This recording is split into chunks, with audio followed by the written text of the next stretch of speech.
Cette ce que ça veut conférence va dire, maintenant être enregistrée.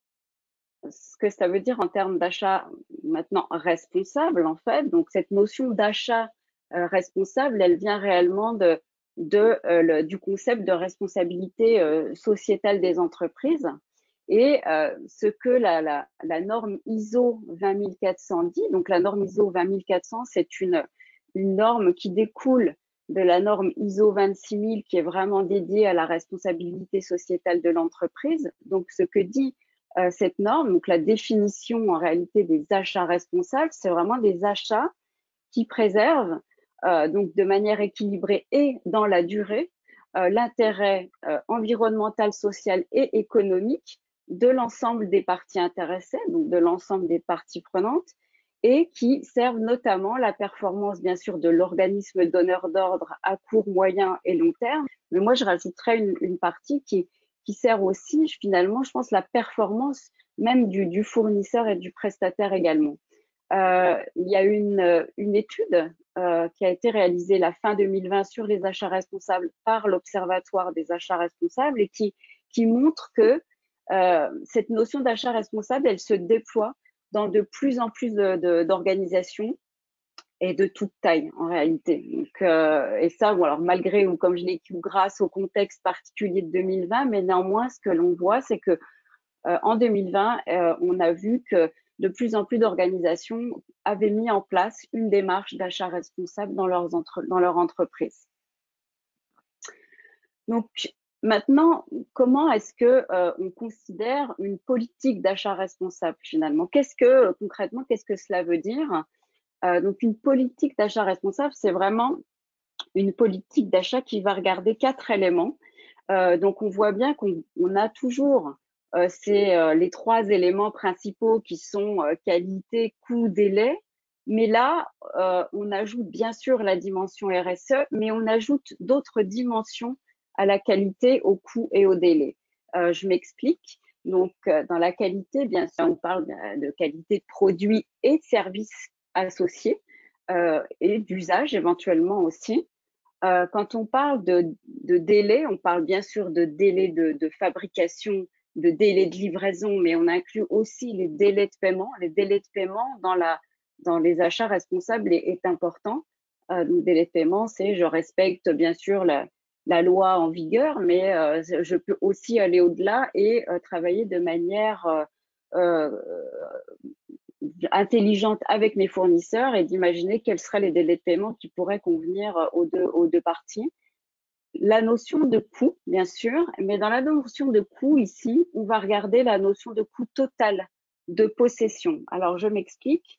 C'est-à-dire qu'on ne va pas regarder simplement le prix d'achat, mais on va considérer le prix d'achat plus tous les coûts associés à la durée de vie de l'achat, à l'utilisation aussi du produit en ma possession. Et donc, ce que cela signifie, c'est qu'on intègre finalement les coûts directs, bien sûr, donc prix d'achat, transport, mais les coûts aussi indirects qui peuvent être retard de livraison, des risques de rupture de chaîne d'approvisionnement, gestion des déchets, l'entretien, la maintenance. Et bien sûr, on intègre également la partie externalité, c'est-à-dire les impacts que l'on peut avoir dans cette chaîne d'approvisionnement et notamment les émissions de CO2, par exemple. Et donc le coût total de possession intègre toutes ces dimensions-là. Donc on va un peu au-delà, bien sûr, du simple coût d'achat. Et puis, bien sûr, le dernier volet qui est la partie RSE, développement durable. Et donc, cette partie intègre la dimension économique, sociale et environnementale dans sa politique d'achat responsable. Ce que ça signifie, c'est que, par exemple, dans le volet économique, on va trouver ici la notion de circuit court, enfin d'achats locaux, ou de réserver des marchés à certains acteurs qui sont économiques minoritaires comme l'insertion, etc. Bien sûr, la dimension sociale avec le respect des droits humains, par exemple, ou d'éthique, la loyauté des pratiques. On va s'assurer aussi à travers les achats responsables que nos fournisseurs ont des relations et conditions de travail qui soient respectables. qu'ils finalement ils aient aussi une mesure, une manière de gérer leurs impacts environnementaux. Donc, on va intégrer cette dimension-là dans la politique d'achat responsable. Bien sûr, au-delà de cette approche RSE, de la politique d'achat responsable, Chantal, si vous pouvez passer à la slide suivante, s'il vous plaît.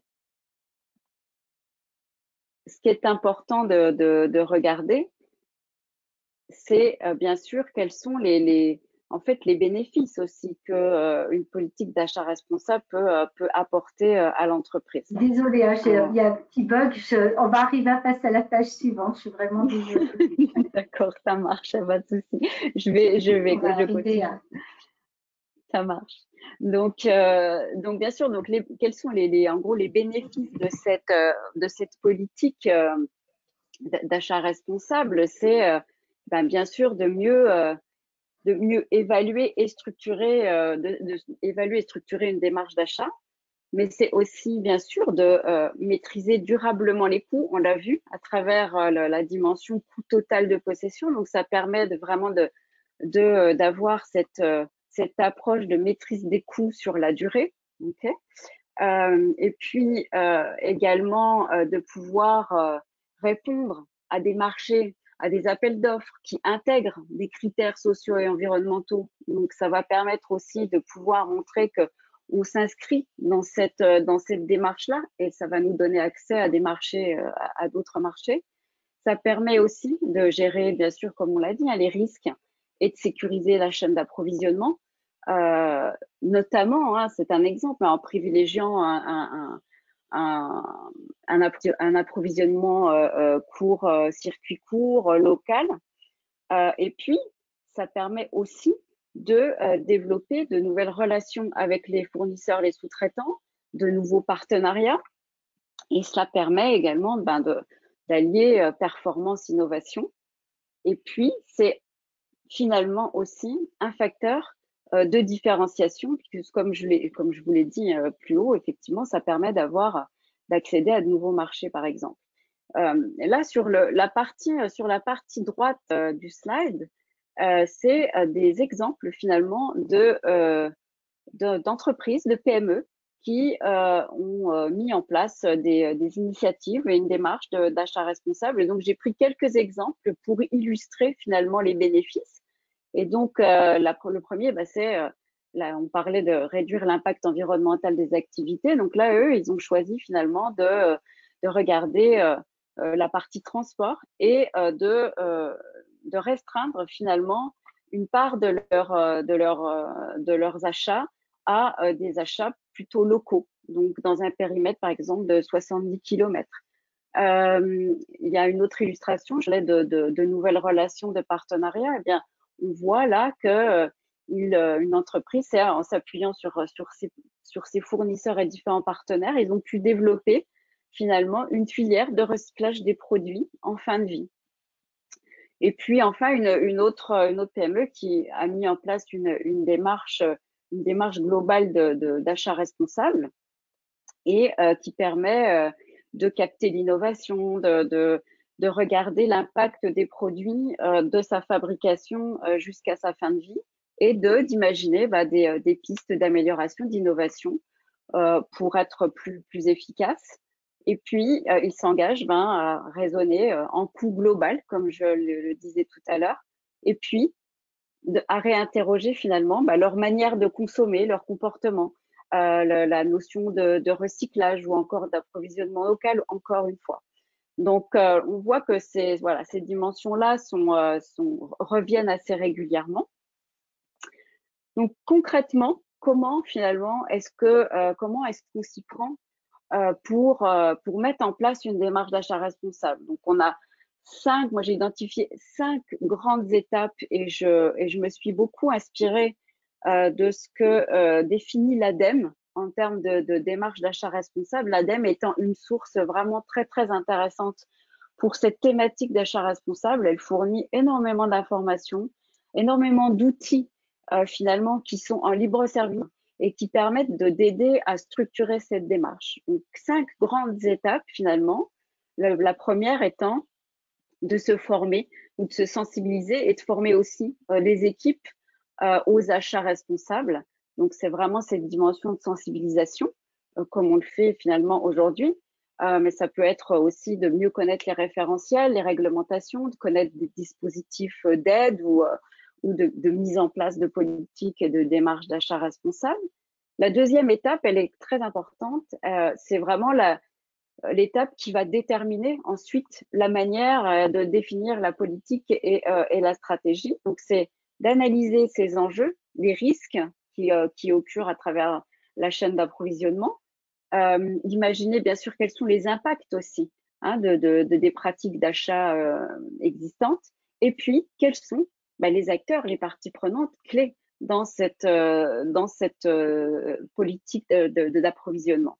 Donc à travers plusieurs outils possibles, donc la cartographie des risques par exemple, l'analyse d'impact, on appelle l'analyse du cycle de vie des produits par exemple aussi, le calcul du coût total, comme je vous l'ai dit tout à l'heure, et puis la cartographie des parties prenantes. À partir de ces éléments, vous allez pouvoir établir votre politique et votre stratégie d'achat responsable. Et dans la stratégie d'achat responsable, on peut imaginer un processus qui, avec une mise en place, par exemple, d'un référentiel avec des critères de qualification des fournisseurs, une charte d'engagement des fournisseurs. Là, j'ai mis un exemple de charte relation fournisseur responsable que vous pourrez aller regarder et consulter après coup quand vous recevrez la présentation. Vous pouvez aussi évaluer les pratiques sociales, environnementales, éthiques de vos fournisseurs à travers un questionnaire ou aussi impliquer les fournisseurs dans une démarche de progrès. Et bien, vous pouvez faire l'un ou l'autre ou toutes ces dimensions-là pour vous permettre de définir votre processus d'achat responsable. Ensuite, une fois que vous avez identifié, établi votre stratégie d'achat responsable, eh bien, ce qui est important aussi, c'est de la suivre et d'évaluer sa performance finalement à travers des indicateurs de suivi que vous vous serez fixés à partir de la stratégie définie. Donc là, j'ai mis quelques exemples d'indicateurs possibles, notamment le pourcentage des fournisseurs locaux, par exemple, le pourcentage de matières écologiques ou de produits biosourcés que vous intégrez ou recyclés, que vous intégrez dans votre chaîne d'approvisionnement. Le pourcentage d'achats réalisés avec des fournisseurs qui sont eux-mêmes certifiés ou labellisés, par exemple, et d'autres indicateurs possibles. Et puis la dernière étape, ce qui est important aussi, c'est de communiquer sur votre démarche pour valoriser vos pratiques auprès de vos différentes parties prenantes. Donc là, j'ai simplement mis un petit exemple de fiche de communication pour expliquer ce que l'entreprise fait en termes d'achat responsable. Donc, il y a plusieurs moyens possibles de le faire, mais en tous les cas, l'important, c'est de communiquer sur ce que vous faites, de le faire savoir et de le faire savoir auprès de vos différentes parties prenantes. Donc, ça, c'est vraiment la démarche d'achat responsable. Et donc, moi, maintenant, je vais vous expliquer ou prendre finalement le point de vue du donneur d'ordre, finalement, d'une grande entreprise qui qui a mis en place une démarche d'achat responsable et comment finalement cela se traduit pour ses propres fournisseurs. Et donc, je vais parler de Constellium. Et pourquoi Constellium? Parce que j'ai travaillé avec Constellium l'année dernière. Je les ai accompagnés dans leur politique d'achat responsable. Et donc, je pensais que c'était intéressant aussi de vous partager, puisque j'ai pratiqué avec eux cette démarche-là, de vous expliquer un petit peu bien comment eux ont mis en place cette démarche et concrètement ce que cela signifie en fait pour des fournisseurs. Donc, Constellium, très rapidement, vous pourrez aller lire en détail les informations sur Constellium et aller sur leur site internet. Mais rapidement, donc Constellium, c'est vraiment le leader mondial dans le développement et la fabrication de produits de solutions aluminium à forte valeur ajoutée. Ils sont partout dans le monde, notamment en Amérique du Nord, en Europe et en Asie. Ils ont à peu près 12 000 employés partout dans le monde et 3 centres de R&D sur 28 sites de production. Leurs principaux marchés sont l'automobile, l'emballage, l'aéronautique et quelques autres marchés à forte valeur ajoutée, notamment la défense, aussi les transports et d'autres industriels. Et bien sûr, Constellium a mis en place une démarche de développement durable depuis plusieurs années maintenant. Et à travers cette démarche de développement durable, ils ont mis en place donc une politique et une stratégie d'achat responsable. Donc, comment ça se présente chez Constellium, qui est un gros donneur d'ordre et qui travaille avec plusieurs fournisseurs, enfin énormément de fournisseurs à travers le monde. Donc, ce que ça implique, c'est que les impacts finalement sociaux et environnementaux majeurs de Constellium, on les retrouve à travers la chaîne d'approvisionnement. Si vous vous souvenez, la première slide que j'ai montrée tout à l'heure, je vous disais que 70% des risques étaient dans la chaîne d'approvisionnement. Eh c'est le cas en fait chez Constellium. Alors quand on parle de risques ici, on parle essentiellement de risques environnementaux, de risques droits de l'homme, de risques d'éthique et de conditions de travail. Donc pour finalement mieux gérer leurs risques, ils ont mis en place une politique d'achat responsable pour que leurs fournisseurs soient en conformité avec la réglementation en vigueur et le code de conduite que Constellium a défini. Donc, Constellium s'est fixé plusieurs objectifs en termes d'achat responsable, notamment bien sûr d'évaluer la performance des fournisseurs en termes de durabilité, mais aussi d'avoir le code de conduite qui soit pour les fournisseurs et qui soit signé par l'ensemble des fournisseurs, et puis également j'ai envie de dire, de prôner la bonne parole également auprès des fournisseurs pour les aider à finalement s'améliorer eux-mêmes. Donc, comment cela se décline concrètement? Donc, chaque fournisseur chez Constellium doit signer le code de conduite fournisseur. Donc, moi qui étais par exemple un intervenant externe, quand j'ai travaillé avec eux, j'ai moi-même signé le code de conduite de Constellium avant de pouvoir travailler avec eux. Constellium travaillant dans l'aluminium, ils sont eux-mêmes en conformité avec la loi sur les minéraux de conflit, mais ils s'assurent aussi que leurs fournisseurs et notamment les industriels de l'aluminium soient également en conformité avec cette loi sur les minéraux de conflit. Si le fournisseur n'est pas en conformité, il ne travaille pas avec ce fournisseur-là. Ensuite, donc, ils ont mis en place une évaluation des fournisseurs via la plateforme EcoVadis. Donc EcoVadis, je rappelle, c'est une agence qui vraiment est dédiée à l'analyse et l'évaluation des achats responsables des entreprises. Et donc, c'est une entreprise qui peut le faire pour tout type d'entreprise. C'est pas uniquement réservé aux grands groupes. Des PME peuvent aussi faire travailler EcoVadis pour évaluer leurs fournisseurs.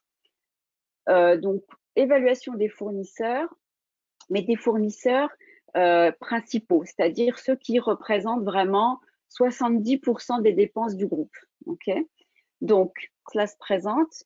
D'abord, ils définissent une note minimum par thème. Donc, les thèmes, je les rappelle, donc c'est environnement, conditions de travail, droits de l'homme et éthique. Okay, donc, ils définissent une note minimum pour chaque thème et ensuite, à travers cette évaluation, si les fournisseurs n'atteignent pas la note minimum, eh bien, ils leur demandent de mettre en place des mesures correctives pour arriver à cette note minimum.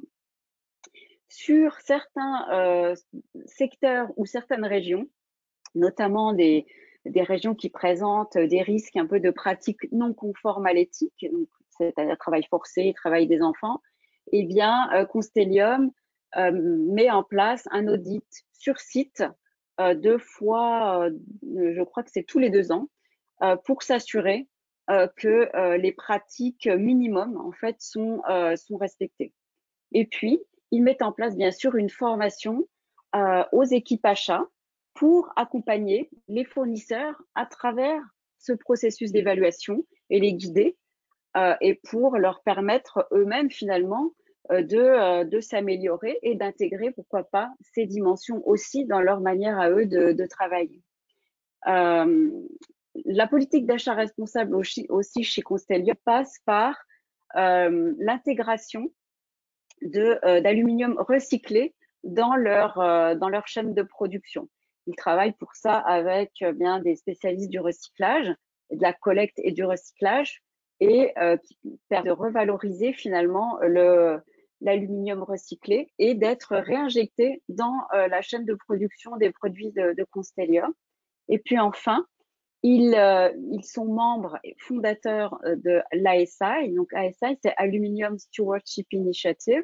C'est en fait une agence non lucrative, une association non lucrative et qui permet finalement de labelliser des fournisseurs, des industriels de l'aluminium sur une dimension d'aluminium responsable. Et donc Constellium est membre fondateur de cette association et aide aussi les fournisseurs d'aluminium dans leur certification. Donc, je vous parlais tout à l'heure de chercher des fournisseurs qui pouvaient être labellisés. Clairement, là, Constellium fait le choix, eux, d'aller bien sûr chercher des fournisseurs qui sont labellisés, mais de les aider dans leur labellisation avec cet outil qui est Aluminium Stewardship Initiative. Donc voici en fait comment finalement Constellium décline sa politique d'achat responsable envers ses fournisseurs. Donc ce que l'on peut voir, c'est que ça peut être comme pour des fournisseurs finalement qui sont de moins grande taille, on va dire des PME ou des fournisseurs de plus petite taille, ça peut être effectivement une contrainte qui est perçue. Mais l'avantage, c'est que finalement, Constellium les aide dans cette démarche d'évaluation et ça permet aussi aux fournisseurs eux-mêmes de s'améliorer. Donc d'une contrainte, finalement, on peut en faire aussi une opportunité d'amélioration. Donc voilà comment en fait Constellium eh bien, décline sa stratégie d'achat responsable. Rapidement, j'ai mis aussi quelques éléments qui peuvent être intéressants, notamment sur la réglementation en fait autour des achats responsables. Donc, elle incombe surtout aux grandes entreprises de plus de 500 salariés en général, à travers le devoir de vigilance en France et la loi Sapin 2, la déclaration de performance extra-financière, mais qui concerne encore une fois uniquement les entreprises au-delà de 500 salariés et plus. Par contre, on a effectivement la loi AGEC sur le gaspillage et l'économie circulaire qui s'applique à toutes les entreprises dans certains domaines. Et puis en Europe, à venir bientôt d'ici l'été, la loi sur le devoir de diligence, qui est la même chose finalement que le devoir de vigilance, mais à l'échelle européenne, et là encore une fois concerne les plus grandes entreprises. Et on a le dispositif REACH, donc qui concerne uniquement les substances chimiques, donc toutes les entreprises qui intègrent des substances chimiques dans leur chaîne de production et d'approvisionnement doivent passer par des déclarations et doivent être conformes en fait à ce dispositif REACH. Enfin, un petit guide pour vous aider à trouver quels sont les dispositifs d'aide qui peuvent encourager une démarche d'achat responsable. Donc, le gouvernement a développé ce guide qui est à disposition vraiment des PME et des TPE et qui vous donne plein finalement d'outils et d'astuces ou de guides pour aller trouver des aides qui peuvent vraiment améliorer et faciliter dans tous les cas la démarche et la mise en place de cette démarche d'achat responsable. Et puis enfin, juste un petit survol des normes et labels finalement qui témoignent d'une démarche d'achat durable ou responsable. Donc, l'AFNOR, bien sûr, qui a un label Relations fournisseurs et achats responsables. Également, le label Relations fournisseurs achats responsables qui est développé par la médiation des entreprises et le Conseil national des achats. Vous avez le lien ici. Bien sûr, la norme ISO 20400, comme je l'ai dit, 26000, qui sont des normes volontaires. Puis, la norme 14000, qui est plutôt certifiante, mais qui intègre quelques éléments de la démarche d'achat durable. Un écolabel européen, le label Lucie, qui reprend globalement l'ISO 26000.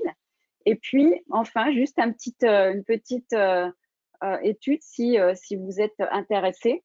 Donc, EcoVadis lance là une étude en fait sur la dimension d'achat responsable pour développer le baromètre achat responsable 2021 et demande en fait aux entreprises d'aller répondre à ce sondage pour témoigner en fait de leur pratique en termes d'achat responsable. Donc, si vous-même vous êtes intéressé, je vous encourage à répondre au petit sondage d'EcoVadis.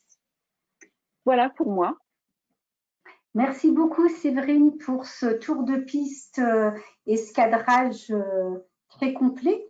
Donc, comme nous l'avons précisé pour les autres webinaires, toutes les présentations donc, vous seront adressées de façon à ce que vous ayez toutes les indications et toutes les références. Donc maintenant, donc, il y avait également l'annexe EcoVadis qui vous sera précisé. Maintenant, je vais laisser la parole donc à Laurent Cizeron, l'entreprise Nova Ressort, qui est responsable qualité et RSE chez Nova Ressort et qui va nous parler de la démarche en émergence dans cette entreprise Nova Ressort. Voilà. Laurent. Oui, bonjour à tous, bonjour Chantal, voilà. Donc, je me présente, Laurent Cizeron, responsable qualité chez Nova Ressort. Donc, nous sommes une entreprise donc stéphanoise spécialisée dans la fabrication de ressorts donc de différents types. Nous avons, pour vous donner un ordre d'idée, à peu près 60 000 références de ressorts dans notre base technique. Donc, bien entendu, nous avons des grandes familles.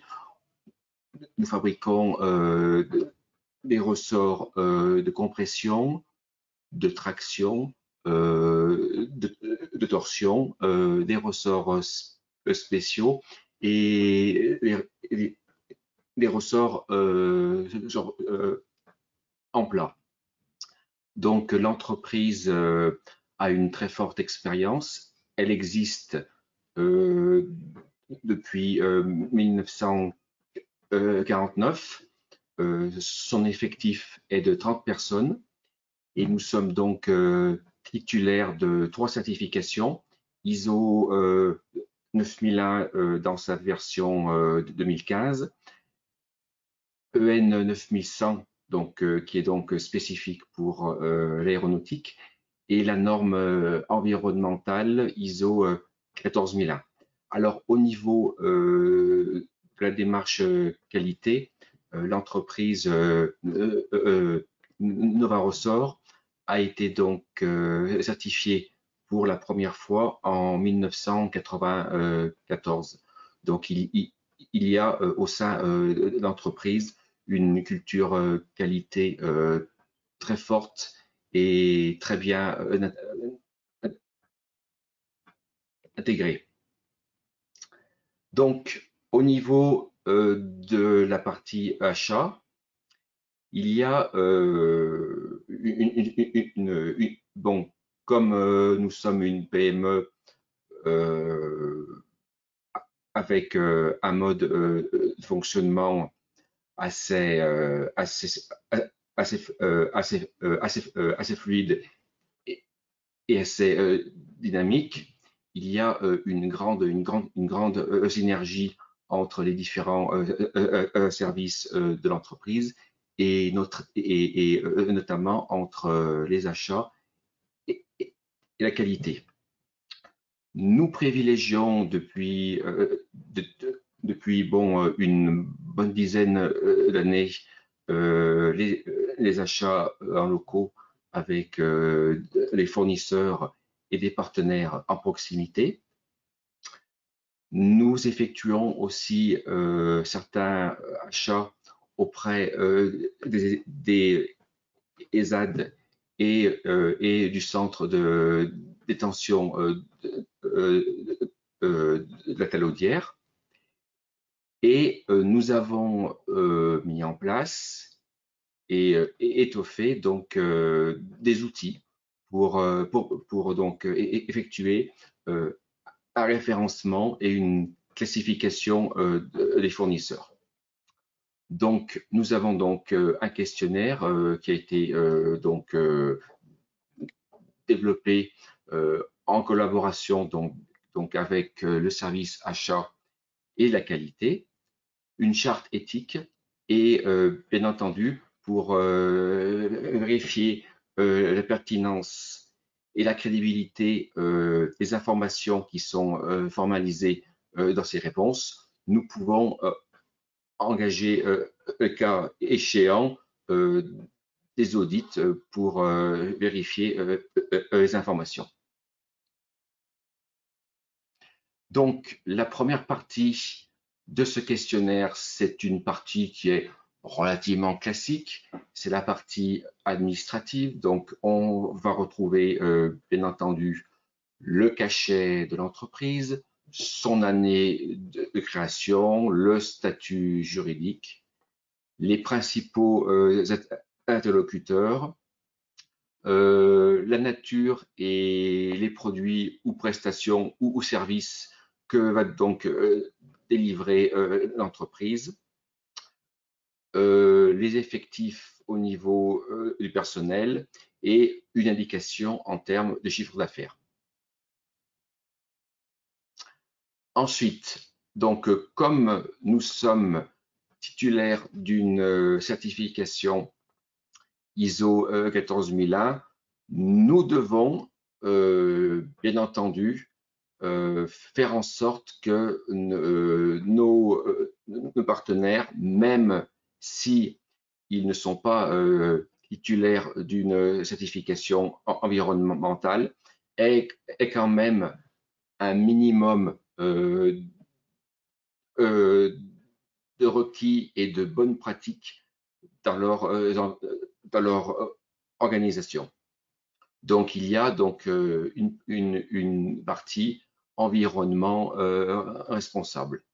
Donc, au niveau de l'environnement, donc on demande donc si l'entreprise elle est titulaire ou non d'une certification. Si l'entreprise n'est pas certifiée avec une certification de type ISO 14001, donc on leur demande, comme je vous l'ai indiqué, les fondamentaux. Est-ce qu'ils prennent en considération les aspects environnementaux de leurs activités? Est-ce qu'ils ont une bonne pratique du tri des déchets?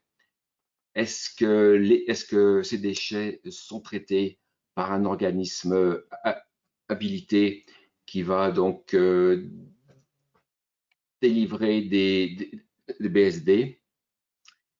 Est-ce que l'entreprise a mis en place une consommation des énergies, une surveillance avec peut-être des indicateurs?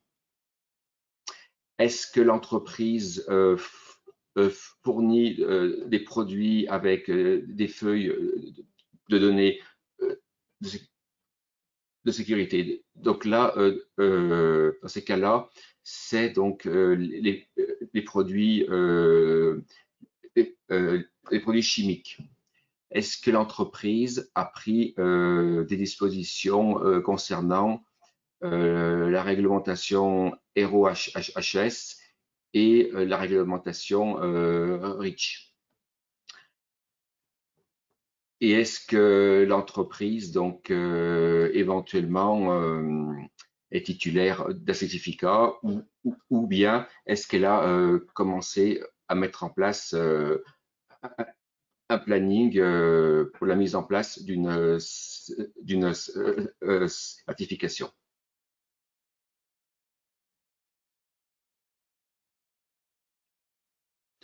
Donc là, on a une troisième partie, donc c'est la partie qualité et fondamentaux. Si le partenaire, le fournisseur n'est pas titulaire d'une certification de management de type ISO 9001 ou équivalent, donc on lui demande, donc on lui propose un petit questionnaire, donc les fondamentaux. Est-ce que les exigences des clients sont bien définies et documentées en amont avant donc la réalisation donc des données de fabrication? Est-ce que la gestion du changement d'indice des dossiers clients est bien acquis dans l'entreprise? Est-ce que eux-mêmes ont une politique ou une démarche pour évaluer leurs sous-traitants? Est-ce qu'ils enregistrent leur non-conformité? Est-ce qu'ils gèrent des demandes de dérogation? Est-ce que l'identification et la traçabilité des produits, est-ce qu'elle est bien maîtrisée dans l'entreprise? Est-ce qu'ils ont des moyens pour effectuer donc des maintenances préventives pour éviter, on va dire, les grosses pannes dans le domaine de la production? Est-ce qu'ils assurent une maîtrise des instruments de contrôle, c'est-à-dire l'identification, l'étalonnage et les vérifications périodiques? Est-ce qu'ils ont également des indicateurs de non-qualité? Quand il y a une non-conformité, est-ce qu'il y a une démarche pour entreprendre de connaître les causes racines qui ont engendré la non-conformité et le cas échéant, pouvoir mettre en place des actions préventives pertinentes? Et aussi, est-ce qu'ils ont des règles de conditionnement et de livraison spécifiques? Alors aussi, on leur propose de nous retourner donc notre charte éthique. Donc ça, si vous voulez, la charte éthique, c'est une exigence quand l'entreprise elle est titulaire d'une certification aéronautique de type EN 9100. Nous avons, nous, Nova Ressort, obligation d'être conforme par rapport aux réglementations nationales qui sont applicables dans notre entreprise. Donc, nous, bon, bien entendu, tous les problèmes, on va dire les exigences éthiques, nous devons les prendre en considération et les appliquer, mais aussi nous devons sensibiliser nos fournisseurs et partenaires au niveau de cet aspect. Donc, les règles de bonne pratique à mettre en œuvre avec nos collaborateurs. Donc, bien entendu, respecter et appliquer les lois, les règlements et normes qui sont applicables, respecter les engagements de chacun, échanger, communiquer sur des bonnes pratiques, garantir la confidentialité des informations et bien entendu de développer des activités qui sont respectueuses de l'environnement. Merci beaucoup, Laurent, pour Merci. ce témoignage. Donc, dans le document, vous trouverez également, puisque donc l'entreprise Nova Ressort a proposé d'ajouter dans le diaporama que vous aurez donc l'accord de confidentialité, oui. Et puis également donc, que vous pourrez lire en détail, et donc vous pourrez vous inspirer, ainsi que le mode d'enregistrement des données aujourd'hui, pour que vous puissiez vous en inspirer. Donc, je vais maintenant passer la parole donc à du coup Jérôme Hemming du groupement Cantis, et du coup que je laisse se présenter. Merci beaucoup, Laurent Cizeron. Bonjour à toutes et à tous. Alors, vous en avez deux pour le prix, donc je vais laisser Sébastien se présenter tout d'abord. Bonjour à tous, donc Sébastien Chaumienne, je suis animateur de réseau, plus particulièrement en charge des groupements pour la société Cantis. L'idée étant d'accompagner les adhérents de nos groupements, entre autres Mécabourg, à découvrir, à utiliser au mieux les accords pour lesquels on se positionne, et puis les accompagner aussi au quotidien sur des thématiques plus larges, comme les achats responsables. Et puis donc moi je suis Jérôme Héninger, donc je suis le directeur général de la structure et qui vais vous apporter un peu de visibilité, ce que l'on fait depuis plusieurs années au sein de Cantis. Alors juste en guise de premier slide, je vais passer rapidement une page de publicité. Donc Cantis, c'est une plateforme collaborative qui offre en fait une palette de solutions aux entreprises pour augmenter leur performance, et notre métier est réellement la mutualisation. En fait, depuis 2001, avec Cantis Achat, plus exactement, qui est une de nos offres, connue peut-être par certains d'entre vous sous notre ancien nom, PME Centrale en l'occurrence. En fait, notre métier est de mutualiser, de massifier des achats hors production, non stratégiques, diffus. Donc, en massifiant ces volumes, en fait, on va pouvoir contractualiser avec des fournisseurs, et nos adhérents, ensuite, ont accès à ces conditions, donc des conditions à la fois financières et qualitatives, comme au final s'ils étaient des grands groupes. En définitive, nos adhérents, ils vont bien entendu bénéficier d'économies, ils vont gagner du temps, vous imaginez bien. Ils vont aussi structurer leurs achats, c'est ce qu'évoquait notamment tout à l'heure Séverine Gérardin avec la notion de coût de détention.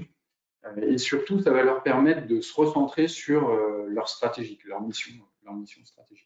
Pour vous donner 2-3 chiffres, vous les avez devant les yeux, aujourd'hui, il y a 30 000 entreprises qui nous utilisent sur tout le territoire. Donc, à la fois des entreprises, des réseaux, des groupements d'entreprises.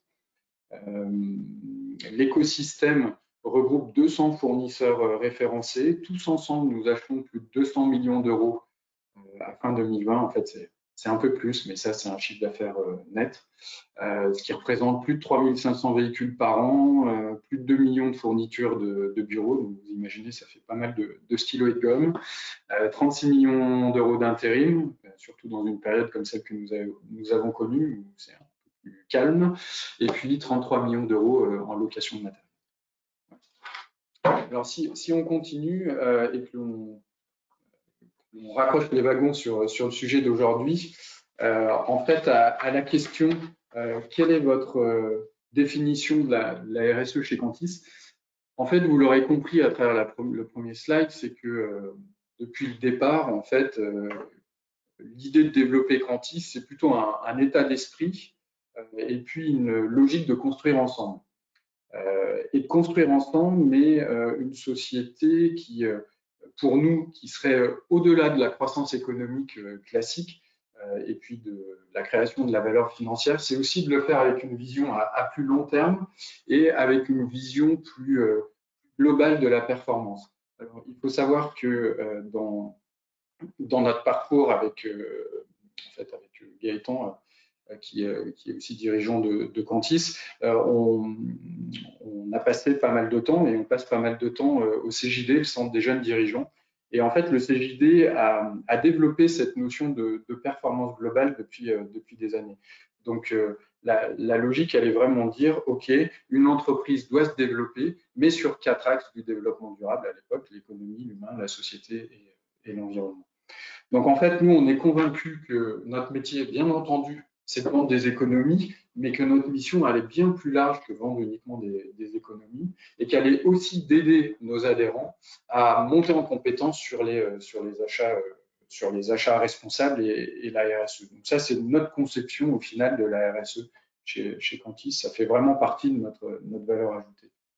Et d'ailleurs, enfin, comme on le voit aujourd'hui, de toute manière, la RSE est un sujet qui est de plus en plus important pour l'ensemble de nos adhérents. Si on bascule sur le slide suivant, alors vous allez me dire qu'est-ce que vous faites concrètement en termes de RSE. Alors, en fait, la RSE pour nous, on a réellement commencé en 2010, à un moment où le terme RSE n'existait pas d'ailleurs, puisqu'on parlait de développement durable et qu'on passait d'ailleurs beaucoup de temps, je pense que vous êtes beaucoup à l'avoir vécu, à expliquer ce que voulait dire développement durable. Donc, on a commencé en 2010 et puis on a créé une première famille d'achats durables qui, en gros, avait 3 objectifs. Le premier objectif, c'était déjà de mettre en avant nos fournisseurs qui étaient déjà référencés par ailleurs et qui démontraient, ou en tout cas qui avaient mis en place des bonnes pratiques donc en matière de durabilité, d'environnement.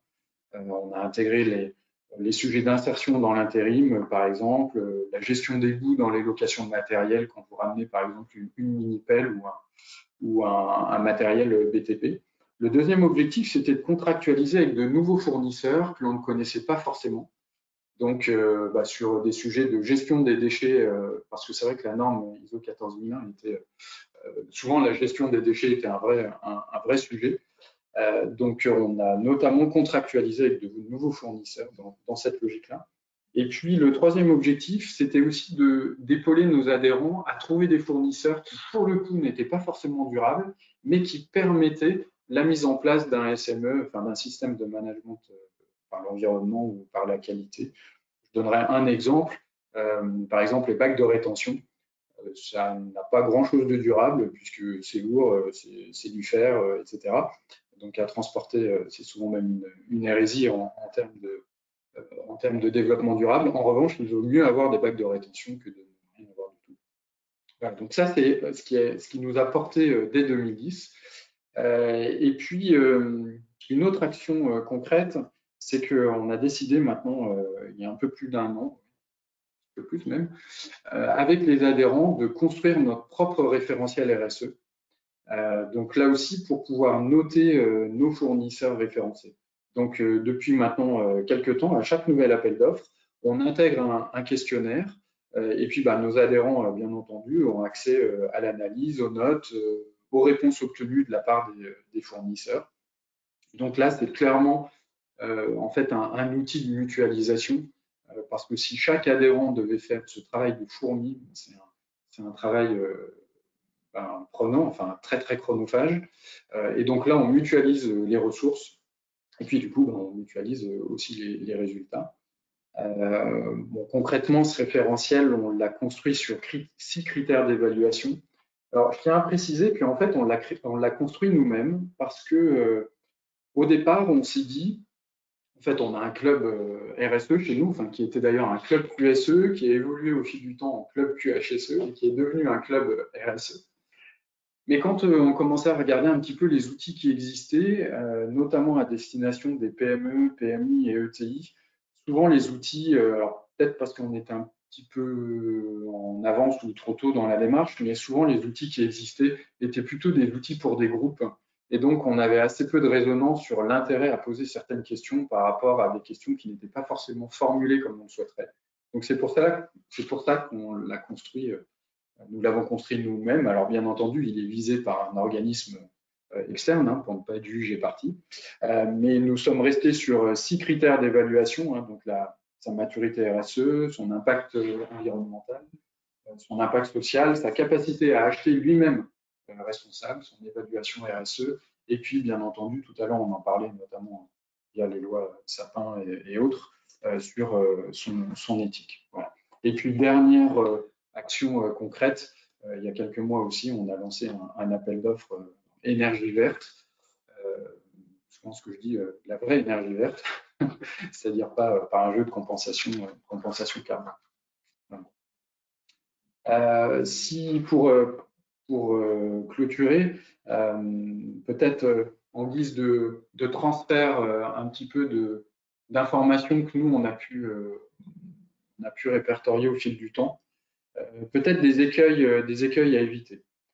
Alors premièrement, c'est le greenwashing, hein, parce que le greenwashing, je pense que on voit tous ce que c'est, on en a peut-être été victime dans certains cas.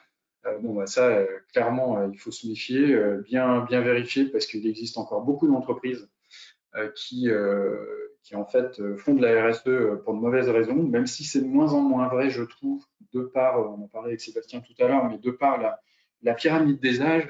Et puis c'est vrai que il m'arrive d'intervenir de temps en temps dans des écoles de commerce et que je vois les nouvelles générations, ça fait vraiment partie intégrante. Au-delà du programme, c'est vraiment dans leur logiciel, hein, enfin, dans leur mindset, très clairement qu'aujourd'hui, la RSE n'est pas un élément complémentaire, mais fait vraiment partie de la logique économique d'aujourd'hui et demain. Donc, c'est le premier côté, c'est le côté greenwashing, donc de bien faire le tri entre les bons et les mauvais. Et puis aussi être vigilant parce que bien entendu, tout le monde n'est pas au même niveau d'avancement sur ce sujet-là, et de temps en temps, les fournisseurs vont vous dire qu'ils sont prêts, mais au final, ils ne sont pas prêts. Bon, c'est un petit peu moins vrai maintenant, mais dans le monde du textile, par exemple, si vous vouliez un t-shirt en coton, qui soit plutôt en phase avec vos valeurs, aujourd'hui, il y a encore assez peu de fournisseurs avec des t-shirts en coton éthique et responsable qui les ont en stock. Hein. Il faut encore des semaines et des semaines avant d'être livrés. Donc ça, c'est un point, c'est dans les écueils, c'est bien vérifier qui fait quoi. Et puis, que faire concrètement après le webinaire? En fait, c'est un petit peu ce qui vous a été expliqué avant, c'est-à-dire que déjà, il faut prendre du temps, prendre du recul aussi et travailler sur sa propre stratégie. Je rajouterais qu'il est vraiment hyper important d'emmener dans l'histoire, alors à la fois vos relais internes, hein, c'est-à-dire avoir vraiment un rôle de management de projet et puis de management transversal, mais aussi, tout comme tout à l'heure quand vous nous avez présenté la charte, effectivement, il faut qu'il y ait vraiment la direction qui soit partie prenante, parce que c'est vraiment un projet de dirigeants. Bien entendu, c'est un projet de nous tous, mais il faut que les dirigeants ou le dirigeant en soient convaincus. Mais en tout cas, vous aide au quotidien. Voilà.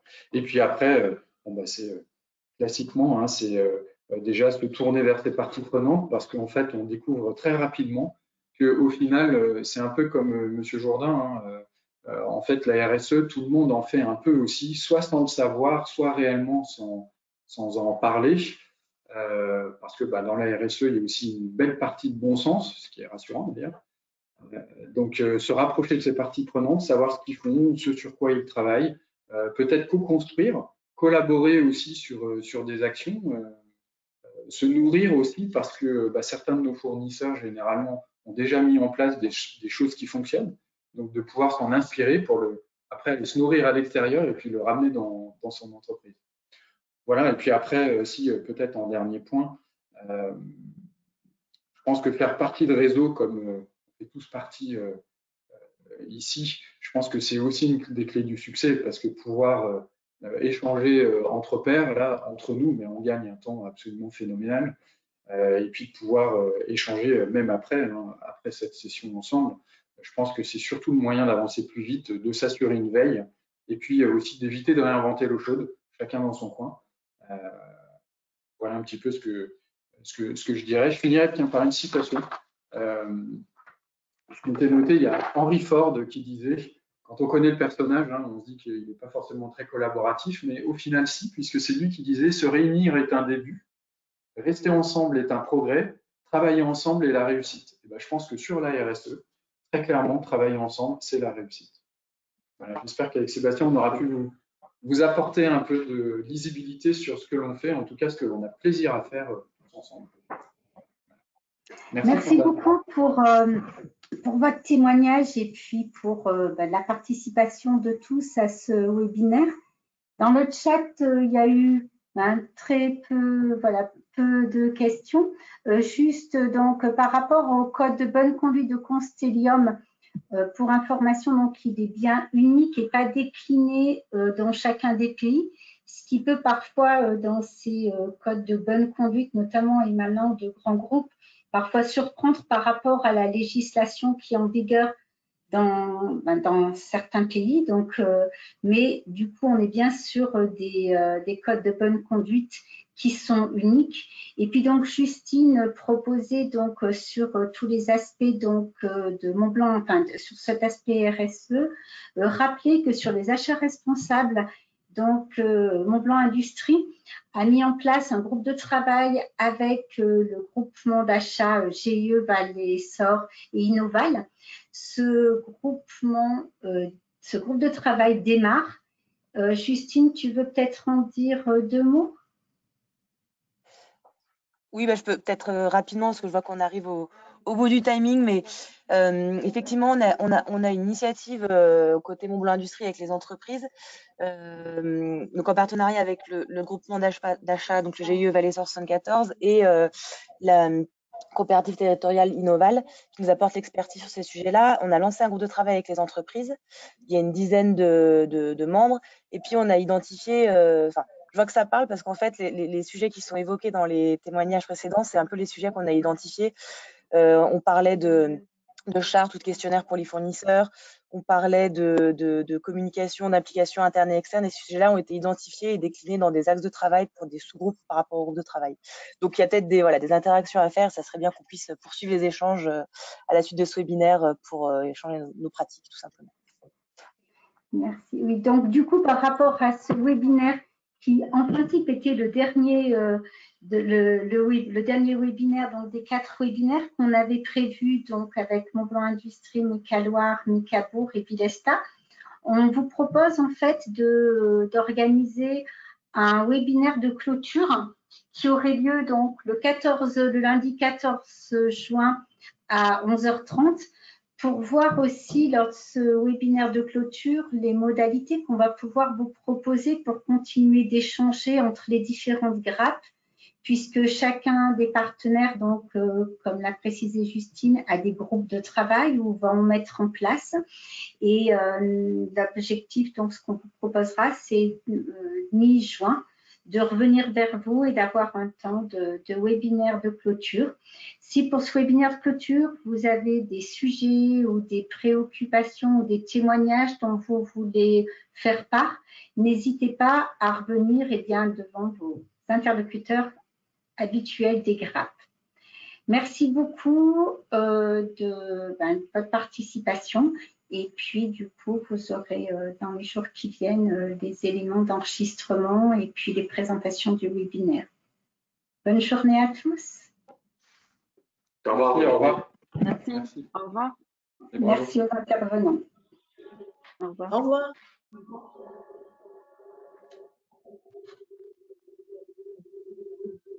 Merci, au revoir. Au revoir, merci. Au revoir.